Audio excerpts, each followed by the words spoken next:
E hoje vamos aprender a fazer uma pomada anti-inflamatória, que eu chamo de pomada anti-inflamatória milagrosa, porque ela é maravilhosa para aliviar as nossas dores, diminuir as nossas inflamações relacionadas a luxações ou tendinites, também picadas de insetos, ou uma dor no nervo ciático, uma pomada que espalha muito fácil, tem uma excelente absorção, é feita com produtos totalmente naturais, não vai ter nenhuma contraindicação ou nenhum efeito colateral, só vai nos fazer bem. A não ser que você tiver alguma alergia a alguma dessas plantas, né? Caso não tenha, só vai nos trazer benefícios. Então já deixem o seu like e vamos junto aprender a fazer essa pomada. Vocês sabem que eu gosto de explicar bastante as coisas, então pode ser que o vídeo vai ficar um pouco longo, tá? Primeira planta que a gente vai usar vai ser o mentrasto, de nome científico Ageratum conizoides. Enquanto eu vou falando alguns benefícios dele para você, você vai observando o formato das folhas, o formato das florzinhas, tá? Essa planta também há quem chame ela de erva de São João, mas eu não gosto de me referir ao mentrasto com o nome de erva de São João, porque a gente pode acabar confundindo com o hipérico, né? Então, o Ageratum conizoides, que é essa planta aqui, eu gosto de chamar de mentrasto, e esse é o nome dele, e é assim que eu me refiro a essa planta. Bom, o mentrasto é uma planta considerada uma planta invasora. Então, ela acaba nascendo no meio das culturas, acaba nascendo num cantinho, num canteiro da nossa casa. Essa é uma planta maravilhosa, considerada um anti-inflamatório extremamente potente. Ele é utilizado como cicatrizante de uso tópico também, né? O mentrasto, ele acelera o fechamento das feridas, ele tem ação vasoconstritora e ele é anti-hemorrágico das feridas. E uma pesquisa feita aqui em Santa Catarina mostrou uma excelente ação anti-inflamatória e analgésica do mentrasto, né? Ele foi excelente nesses estudos para reduzir a dor e a inflamação de problemas como artrite, artrose, artrite reumatoide, reumatismo, até gota e outras inflamações articulares. O mentrasto, ele ajuda até na osteoartrite. Quanto à dor, como analgésico, ele é comparado ao diclofenaco e ele é mais potente até do que o diclofenaco como analgésico. E a segunda planta que eu quero apresentar para vocês é a minha paixão, é a erva-botão, né?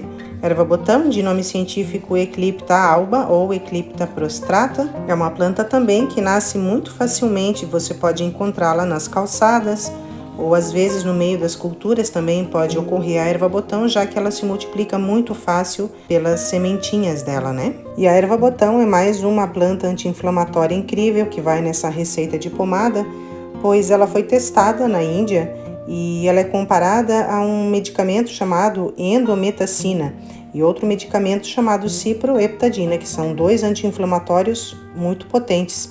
E o percentual da inibição do processo inflamatório que a erva-botão trouxe nesse estudo lá na Índia foi de 35%, ou seja, ela inibiu em 35% esses processos inflamatórios. E a erva-botão, ela não tem nenhuma toxicidade, né, em dosagens normais de uso interno, ou seja, tomando o chá.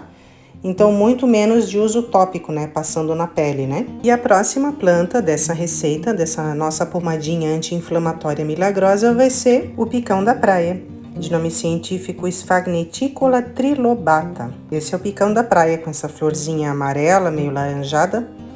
É uma planta que também tem o nome de arnica do mato, e é uma plantinha que nasce espontaneamente, nos cantinhos, nas beiras de estrada, aquelas estradas de terra, nos lugares um pouco mais úmidos, até nos lugares mais secos. Ela é uma planta que não tem muita frescura de onde ela pode se desenvolver. Ela tanto nasce nos locais mais quentes como nos locais um pouco mais sombreados, mais úmidos.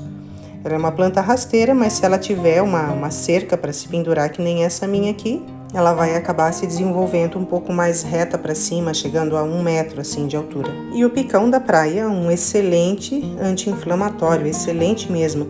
Ele não tem toxicidade em dosagens normais quando é usado como chás, então imagina quando é usado por via tópica também, de passar na pele, né? E uma pesquisa italiana demonstrou que o picão da praia, ele teve uma ação anti-inflamatória excelente quando ele foi testado em articulações ou inflamações musculares, e esse aqui também, o picão da praia, também foi comparado à endometacina, que é um anti-inflamatório muito potente. E também o picão da praia, ele é excelente contra luxações, tendinites ou então também a hérnia de disco, dores de nervo ciático, dores musculares ou articulares. E uma outra pesquisa na Índia demonstrou que ele tem a capacidade de reduzir em até 50% a sensação de dor. Então, o picão da praia também pode ser utilizado como analgésico, e nessa pomada ele também, além de agir como anti-inflamatório, ele vai agir também como um analgésico. E uma outra pesquisa italiana mostrou que ele age até mesmo como um antimicrobiano, porque ele funciona quando se usa topicamente como fungicida. E outra coisa que ele faz muito bem pela gente, ele recupera tecidos lesionados, então ele reduz o estresse oxidativo das células da pele, ele ajuda a melhorar a cicatrização. E a quarta e última planta que eu quero apresentar para vocês nessa nossa pomada é a nossa erva baleeira, de nome científico Cordia verbenácea. A erva baleeira é um dos anti-inflamatórios naturais mais potentes da nossa natureza. A erva baleeira ela é indicada para tratar uma infinidade de problemas de saúde. Ela é um potente anti-inflamatório, né? Ela tem função analgésica e também cicatrizante. Ela pode tratar a artrite, artrose, né? Gota ou dores ósseas, articulares, musculares ou até cutâneas, né? Ela é indicada para qualquer situação que envolva dor e inflamação. Existe no Brasil uma pomada chamada Axeflan, e ela é feita com os princípios ativos da erva baleeira, com o óleo essencial da erva baleeira. E essa pomada diz que ela é indicada para tratamento local de processos inflamatórios, tais como tendinites, dores musculares, dor lombar, que é a lombalgia, dor nas costas, que é a dorsalgia, e em quadros inflamatórios dolorosos associados a traumas de membros, torções, entorses ou contusões. É assim que fala na bula dessa pomada Axeflan. Então a nossa erva baleeira, ela ajuda em tudo isso e muito mais. Eu tenho um vídeo aqui no canal que ensina a fazer a tintura de erva baleeira. Eu vou deixar aqui em cima nos cards para vocês, para poder acessar esse conteúdo e aprender a fazer a tintura da forma que eu aprendi. Eu quero mostrar para vocês a diferença de tamanho que chega a ter no mesmo pezinho de erva baleeira entre as folhas. Essa folha mais amarelada que tá aqui na minha mão é uma folha do mesmo pé que eu tirei essa outra folhinha pequena aqui. Ela é uma folha mais velha que já tá amarelando, já tava caindo. Eu cortei ela e trouxe aqui para mostrar para vocês a diferença. Olha só, aqui a gente consegue reparar bem em como é a folha da erva baleeira, nesse tamanho grandão. Ela tem essas bordinhas serrilhadas e a folha é bem áspera, ó. Dá para ouvir, né? Parece uma lixa, assim, quando a gente passa a mão. Essa folha no tamanho maior, a gente consegue observar um pouco melhor esses detalhes da folha, que ela é uma folha bem enrugada, ela tem essa aspereza e as bordas bem serrilhadas. Quando a erva baleeira tá na sombra, ela dá umas folhas maiores, ficam umas folhas grandes assim. E quando ela pega um pouco mais de sol, ela acaba ficando com as folhas menores. Eu vou mostrar para vocês a diferença da folha que cresceu na sombra para uma folha que cresceu com a planta um pouco mais no sol. Olha só, e é a mesma planta.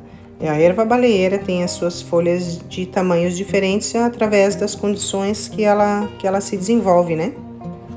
Mas essas duas folhas eu não vou usar, tá? Eu só trouxe elas para mostrar para vocês a que tamanho que pode chegar uma folha de erva baleeira. E para fazer essa nossa pomada, a gente vai usar essas 4 ervas e a gente vai utilizar também o óleo de coco. O óleo de coco, eu mostrei ali, o vidro tá virado porque eu achei que fosse ficar numa outra direção para a câmera, mas vocês conseguem compreender, né? O óleo de coco a gente encontra facilmente no mercado. O meu, nesse caso aqui, tá sólido porque eu tenho ele dentro da geladeira. O óleo de coco, até 25 graus, ele fica no estado sólido, porque ele solidifica quando ele fica até 25 graus. Passou de 25 graus, ele começa a ficar mais macio e fica líquido. E o que eu vou precisar também é de um vidro desses de conserva. Pode ser qualquer vidro que você acha que possa ir em banho-maria. A gente vai fazer um banho-maria dessas ervas juntamente com óleo de coco. Então eu vou usar essa leiteira que eu só uso ela para esses fins mesmo. Então ali eu gosto dessa leiteira porque ela é mais funda, então eu nunca vou correr o risco desse vidro virar durante o cozimento, né? E o que a gente vai fazer agora é picar essas ervas. Começando ali pelo mentrasto, a gente não deve utilizar as florzinhas do mentrasto para fazer chá, porque ela contém um componente tóxico. Então, para fazer essa pomada também eu não vou usar as florzinhas do mentrasto. A gente corta ela e joga fora. E a forma como eu vou cortar é bem miudinho, como se fosse cortar uma cebolinha mesmo, bem caprichado, o cortezinho bem pertinho um do outro, para que na hora que ocorrer aquele cozimento em banho-maria dentro do óleo de coco, todas as propriedades dessas nossas 4 ervas anti-inflamatórias possam passar para o nosso óleo de coco.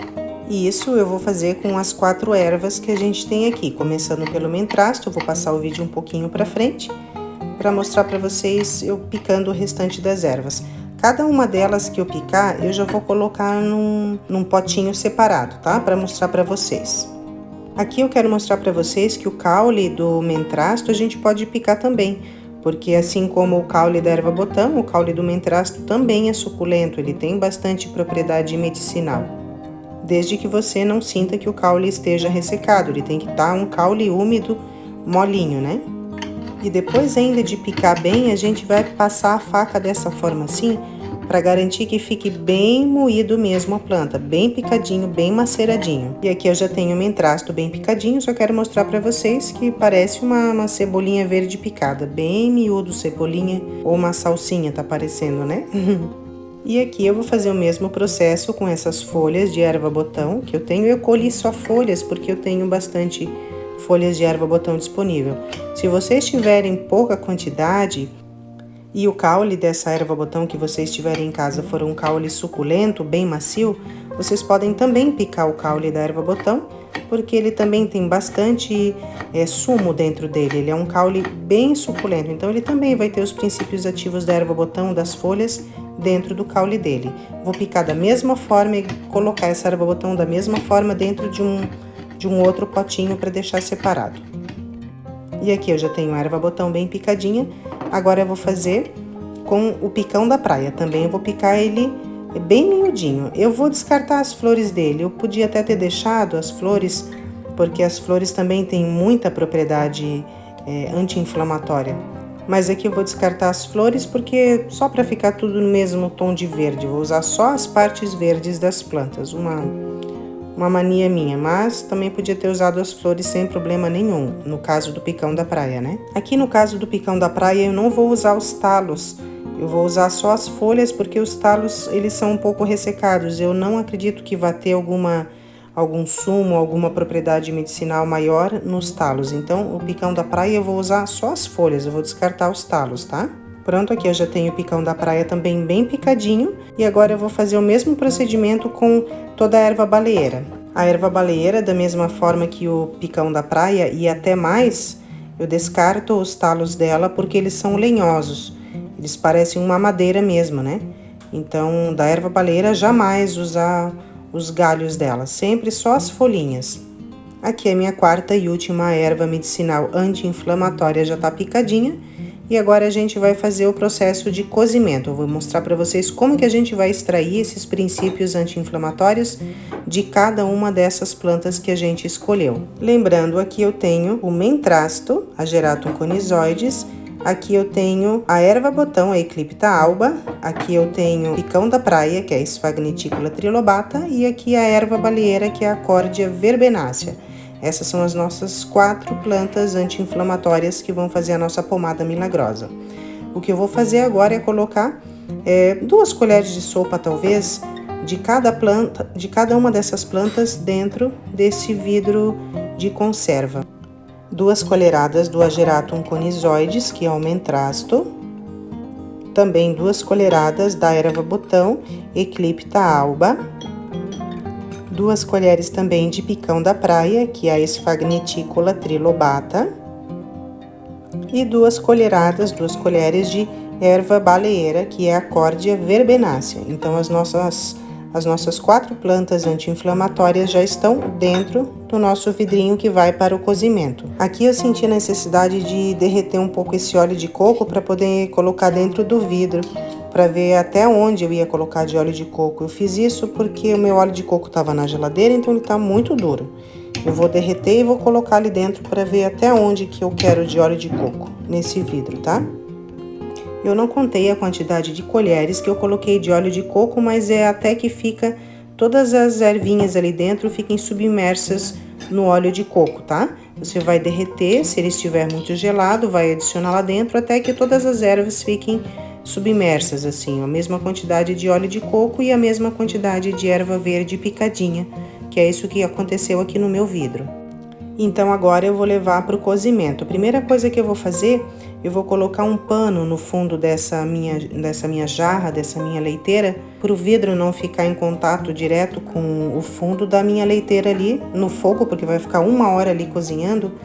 E daí para as ervas não passarem dessa temperatura de 100 graus, que é a temperatura do banho-maria, né? A água só ferve até 100 graus, então a temperatura máxima desse óleo de coco ali dentro com as ervas vai ser de 100 graus.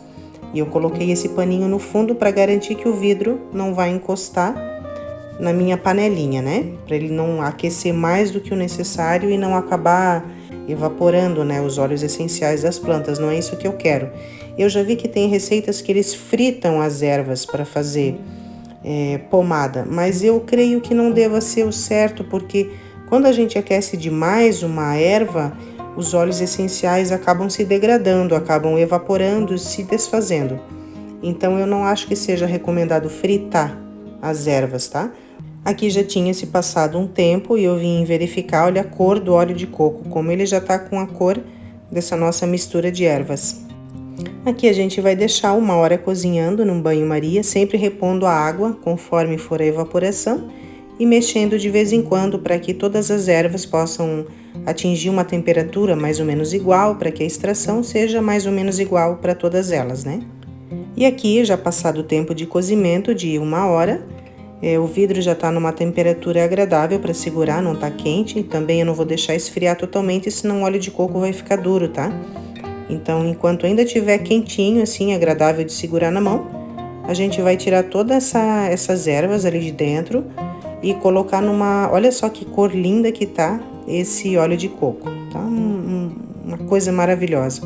Então, a gente vai coar numa peneirinha até extrair todo o óleo de coco desse macerado de plantas, tá? Aqui finalizado, já fiz o processo de coar, né? Passar pela peneira todo aquele produto, aquelas ervas maceradas, e o óleo de coco ainda tá numa temperatura um pouco morninha, não tá frio, porque se esfriar ele vai endurecer, né?